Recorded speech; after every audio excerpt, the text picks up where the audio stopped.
was murdered at the hands of 4 police officers. All 4 of them now have rightfully been charged. George Floyd was a son, a father, a partner, a brother, an uncle. He should be alive today. His murder is the latest example of the racism that permeates every institution in our country and reminds us of the work we still must do. Over the last 6 days, thousands across Seattle have come together to raise their voices, share in their anger and grief, and to demand justice. I am thankful to those demonstrators for sharing their voices, even in the midst of a pandemic, to demand more from people in positions of power, including me. Yesterday, thousands gathered, marched, and protested until the early morning hours.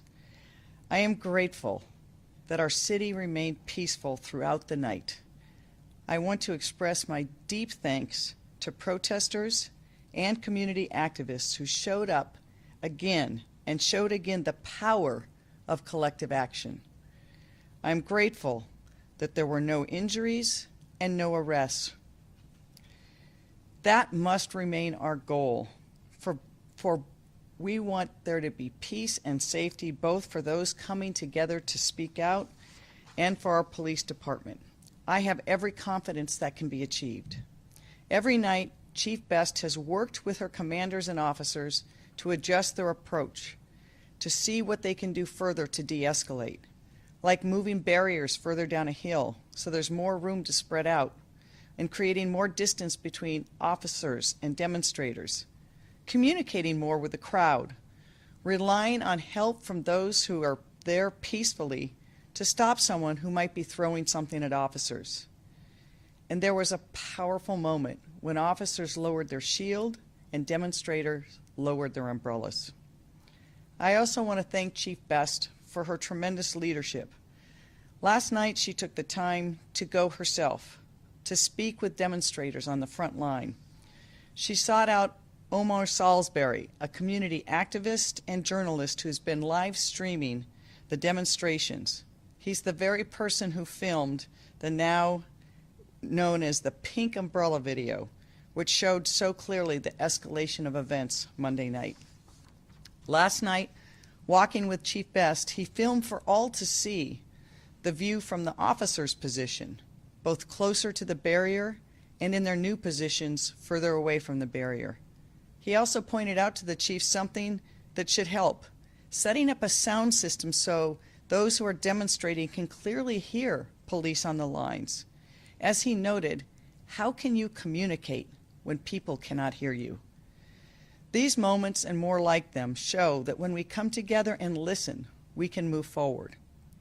Chief Best and I have discussed and will continue to discuss how we can and should make adjustments and reforms and de-escalate at these demonstrations. We know we need more dialogue between officers and demonstrators. We need more communication on the front lines. So Chief Best is making some additional adjustments there. I also want to thank Chief Best for going herself to reach out and meet to some of the demonstrators to show that she is part of this community and will always listen to them. I also want to give a shout out to the courageous demonstrators who stayed there till the early morning hours, making it clear that they would not tire in their demand for justice. I also want to make clear my commitment to the residents and businesses of Seattle. I believe wholeheartedly that Seattle can lead the way in continuing to transform our police department, our criminal justice system, and the kind of resources and investments we make in communities that have been neglected far too long, particularly our Black communities. Yesterday, I continued to have meetings with community to hear their deep grief and trauma, their anger, and their demands and ideas for change.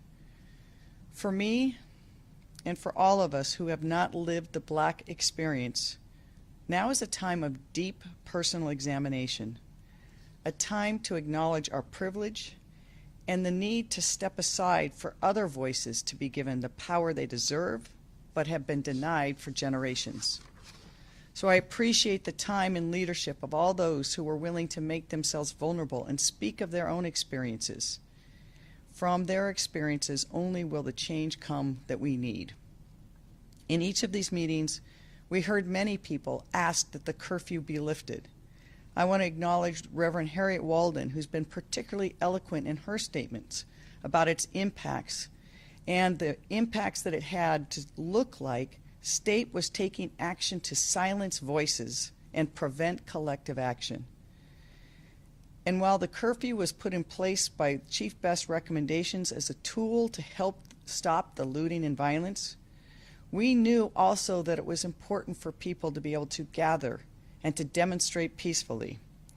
No arrests were made because of the curfew, but despite this, it is clear those voices have been lifted and we have heard. So Chief Best and I lifted the curfew last night. I've also spoken with Chief Best and other members of her leadership about the importance of changing the policy related to mourning badges and the black tape. Chief Best will address that when she gets up here. We want people to know we are listening to them. We've also heard from many people about their concerns that body-worn video cameras were turned off during the demonstrations.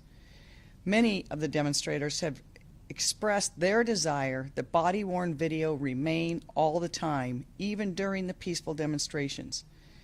As I said on Tuesday, I believe we can and should change this policy. But I also realize the policy was put in place for very good reasons after work by the City Council, the CPC, and civil liberties groups before I was mayor, to protect the privacy interests of those who gather and protest, to make sure that the state cannot surveil people or take actions against them. Tomorrow I plan to meet with additional organizations to hear from them and then hopefully ask council, community, and civil liberty groups to re-examine the current law. The Seattle Police Department is ready to turn those cameras on as soon as the policy is changed and that work can be done. I talked to Chief Best and made my expectation clear. We have to be optimistic. We want to have peaceful demonstrations. Chief Best and I recognize every officer, every interaction with every officer can either add to or diminish trust.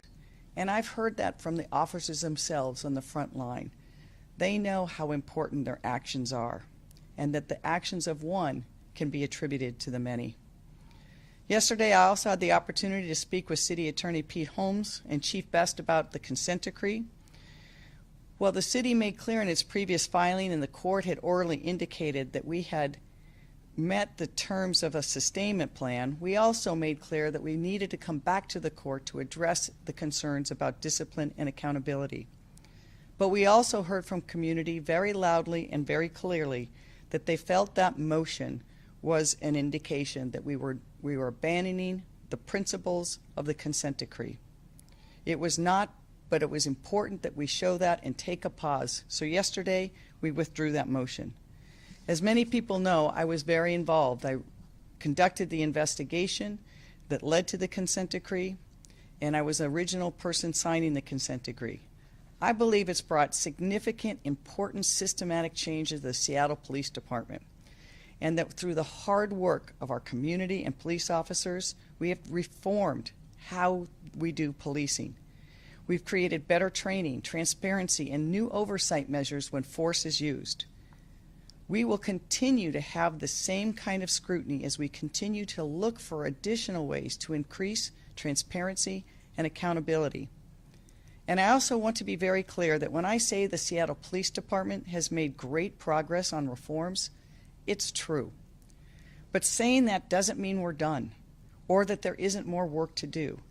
Just because we have made real gains, it does not mean we are finished. For example, the court approved the city's crowd management plan in 2017 before I took office and before the Office of Inspector General was created.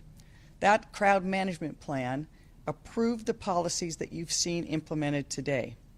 On Tuesday morning, after I was able to view that pink umbrella video, I met with the Office of Inspector General and the Office of Police Accountability. I asked OPA to ensure that they could investigate any individual officer actions in which there is a question about their use of force. I also asked the Inspector General to review the policies and practices of crowd management. Continuous reform means honestly evaluating and then reevaluating any of our policies, plans, procedures, and training. No one is more committed to that than Chief Carmen Best. She believes in and demands a culture of continuous improvement. When she sees officers, policies, or procedures she believes are contrary to the community good, she is the first person to demand change. There has never been a larger test of our resolve, our commitment to justice, and our commitment to police accountability. It will test our accountability system to ensure that all complaints can be investigated fairly, transparently, and expeditiously. That policies and practices are reviewed by the Office of Inspector General, and that Inspector General makes recommendations on how they need to be changed, and that the Community Police Commission is given it meaningful oversight on accountability for the department. I think both the court and the public should know that the use of force in demonstrations, as well as how the accountability systems work, must always be scrutinized. We must make sure that the public has trust in it. Before I pass this on to Chief Best, I want to again implore everyone to continue making your voices heard, but to do so in a safe and peaceful way. Yesterday we showed how that could be done in the thousands until the early morning of the hour. I've also reiterated, remember, we are still in the midst of a pandemic. In recent weeks, the city has been working on a plan to significantly increase community-wide testing, and Chief Scoggins and I will be sharing more information about that later today together with Public Health Seattle and King County.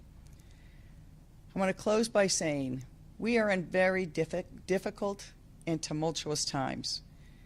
The city, your country, your community, we all need everyone now more than ever. Thank you.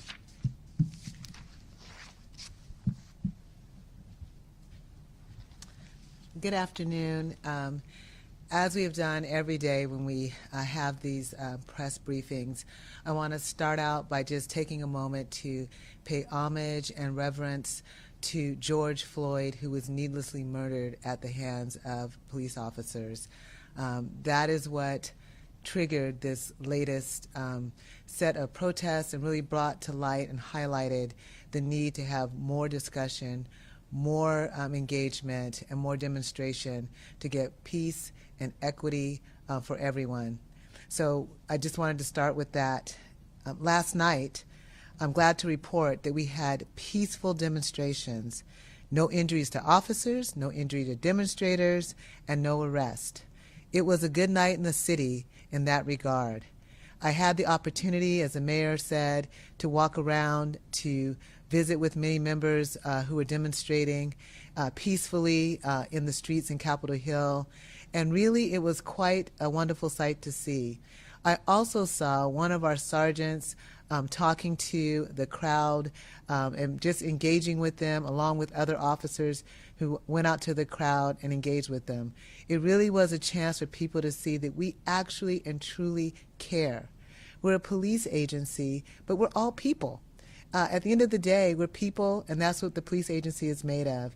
And so it was really heartwarming to see. Earlier in the day with the mayor, we met with a number of demonstrators and leadership in the demonstrations, and they asked specifically about the tactics for the evening. And I'm not clairvoyant, but what I could promise them was that we will meet peace with peace. And that is what I saw last night. And again, that is what I hope to see tonight.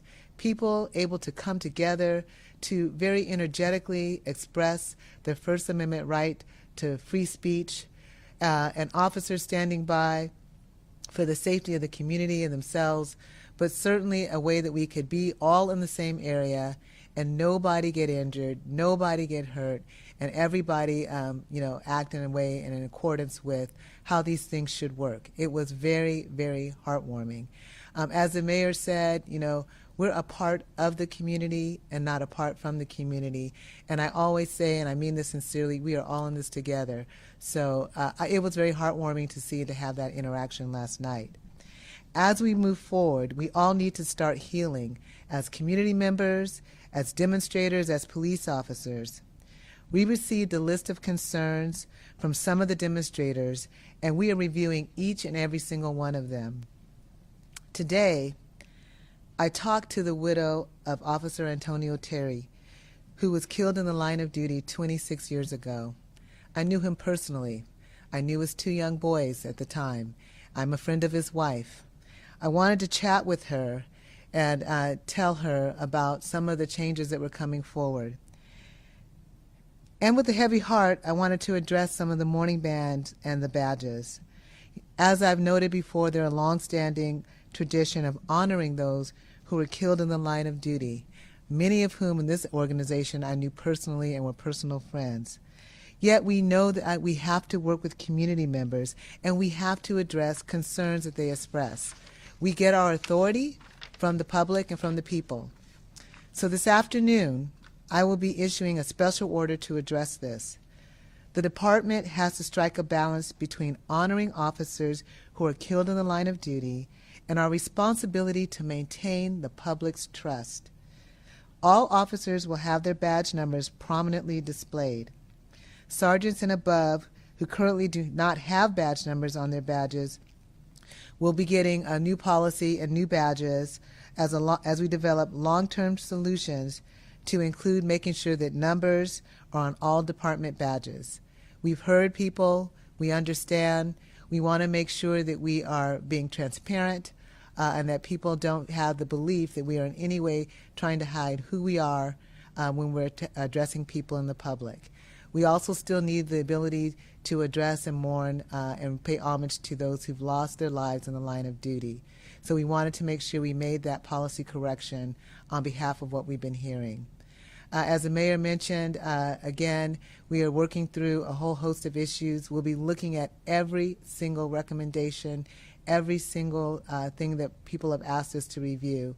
And I will just end by saying we will always meet peace with peace. There's nothing more important than making sure that people get to express their rights and their freedom of speech rights, but also making sure that we protect the public, life safety, incident stabilization, and protection of property. Thank you for that. I will turn it over to my wonderful colleague in public safety, Chief Harold Scoggins. Thanks. Good afternoon. My name is Harold Scoggins, Fire Chief of the Seattle Fire Department. I want to start off once again by thanking our mayor for her steady leadership during these very challenging times. And I just don't mean over the last week. I mean over the last 3 months. We've had some very challenging times here in the community. And our public safety partnership between Chief Bess and I, it's really important that we have that. I also want to thank all of our peer departments who are out there doing everything from cleanup to board up that you see happening around this community. Some of you may be wondering, how does the streets get so clean each and every day? Well, there's a group of people going out to take care of that.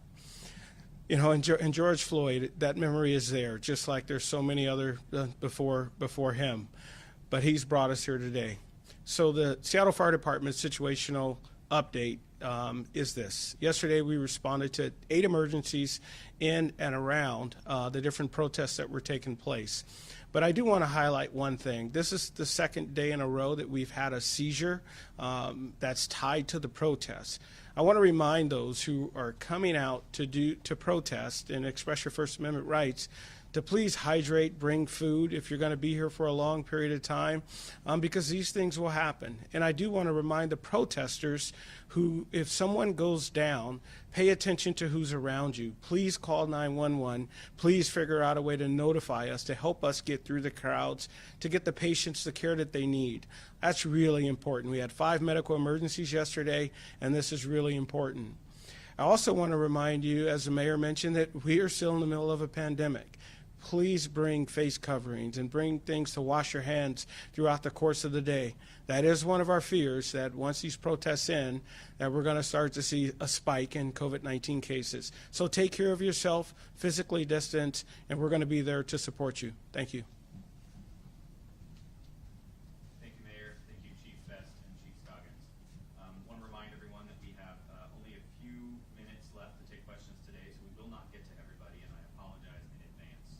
with that, we will start with Daniel Beekman at the Seattle Times, followed by Kate Walters, KUOW. Daniel, the floor is yours. Thanks a lot. This is a question for the mayor. One of the demands that was presented, outside City Hall that I saw yesterday was to cut the police department budget in half and redistribute or redirect those funds to community programs and needs. What are your thoughts on that? So I think first a few things is every department will see cuts, including the police department. We do know that we need to not just continue the level of investments we have in the community, but to increase those, and we are committed to doing that. We also know that moving forward that public trust is very much related to whether they see that there's a balance between the commitment we make to public safety and the police and the commitment we make to the people and the needs, the great deep needs of our communities. And so we've worked very hard, for example, over the last 3 months during this pandemic to right-size our budget in many ways to give more direct need, and we will continue to do that. We also have to realize that public safety is critical to every part of our city. While these protests are going on, police are still called to respond to any number of actions, from domestic violence to burglary to assaults. And when people dial 911, they want the police or the fire department to show up. And so we have to make sure that we have enough people and resources to make that true. Thank you, Mayor. Our next question will be from Kate Walters, KUOW, followed by Brandy Cruz, Q13. Kate, the floor is yours. Thank you. Chief Best, this is a question for you. Just looking for clarification on the morning band. You mentioned changing the policy there. Is that something that people will see today with badge numbers visible? And then beyond that clarification, can you just confirm, you said you'll always meet piece with piece. I think some protesters would contend that that has not happened earlier in the week. And so what would you say to those folks who say that? Okay, well, that's two questions, but I'm happy to answer both. I just issued the order, so I have to give enough time for people to read it, to know it, for it to be disseminated amongst the troops. So it will probably take a day or so before everyone has that information. As you can imagine, we have people working 3 different shifts at all different times, but it is in place and will be administered and effective immediately. But we do expect there to be a little bit of lag time as people catch up to policies that have been issued. In regards to meeting piece with piece, I will say to you that if in fact there is any instance where there's the allegation of anybody in our organization instituting or instigating an incident, we are going to make sure that we hold everybody accountable. Our goal is to make sure that we do meet piece with piece. And I know that people have some concerns and some varying opinions about if or when that happened. All of that, again, will be reviewed, will be specifically analyzed. We'll make that determination through the Office of Police Accountability through Director Meyerberg. Thank you, Chief. Our next question will be from Brandy Cruz, Q13, followed by Carolyn Vick, South Seattle. Brandy, the floor is yours. This question is for the mayor. I just do want to make sure that Mr. Beekman's question gets answered about whether you believe that the police department should be defunded at 50%. But, my question is not only did folks speak about that outside City Hall, but you also invited several organizers and community activists into City Hall for a meeting, some of whom believe you should defund the police department. So what message do you believe that sends, that private meeting with individuals who believe that? What message do you think it sends to the rank and file members of SPD that you would entertain a conversation like that? I think the rank and file of SPD knows that this is a time when the chief and I have to be meeting with community and have to be hearing voices of every type. I know the chief has talked to a lot of officers about that very thing, and they themselves have expressed that they know the importance of doing that in this time. I think I did answer the question. We will not defund by 50%, but we will make sure that we have a level of commitment to community that we can make an investment that is proportionate to the needs, and that those communities that have been left behind and locked out of the system can see that we as a city have heard the voices and know, as I said yesterday, that true public safety is not just when a police officer shows up to the door. The police are not public safety. True public safety comes from good prenatal care, access to child care and preschool, access to real education and economic opportunities, to health care, and to affordable housing. Those are the things that people need, and if we have those things in community, we'll all be safer. Thank you, Mayor. And our next and final question this afternoon will be from Carolyn Vick, South Seattle Emerald. Carolyn, the floor is yours. Hi, yes, Mayor, thank you. Given the 14,000 complaints pending with OPA and your own city attorney's decision to withdraw the consent decree's waiver, as well as its publicly expressed concerns with regards to accountability, are you considering reapplying for the waiver within the next few weeks or months? And exactly what kinds of police transparency and accountability measures are you looking into, and what are the timelines for those? So those are great questions. So I think I talked to the chief and I talked to City Attorney Holmes starting last Thursday. The chief and I were discussing the consent decree and how to move forward. I think we have to have deep community engagement to talk about a range of reforms. Some of those will require court oversight, but others require us to trust in and make sure that the Office of Police Accountability and the Office of Inspector General have the resources they need and can show that they can withstand this kind of test. The OIG is a new office. When I met with them on Tuesday, both OPA and OIG, I told them and assured them that they would have the resources from the city and the budget they needed to get through all complaints and do whatever reviews they need to do to hold officers accountable, to clear cases, but to make recommendations on the policies, procedures, and implementation of all of the activities during these demonstrations, but particularly the crowd management control. So I think it's going to be a very important test that the system that has stood up with great community input, and after 10 years of the consent decree, we have to show that it can work. And one of the things in showing it can work is to make sure they have the resources they need to process the complaints they receive and the concerns that citizens and residents and businesses express. Thank you, Mayor. Thank you, Chief Best and Chief Scoggins. This will conclude our Q&A portion of today's presser, and I would like to remind everyone on the call that there will be a 5:15 presser this afternoon, and we will preserve the queue for them. I want to thank everyone for being here, and I'll see some of you later this afternoon. Thank you.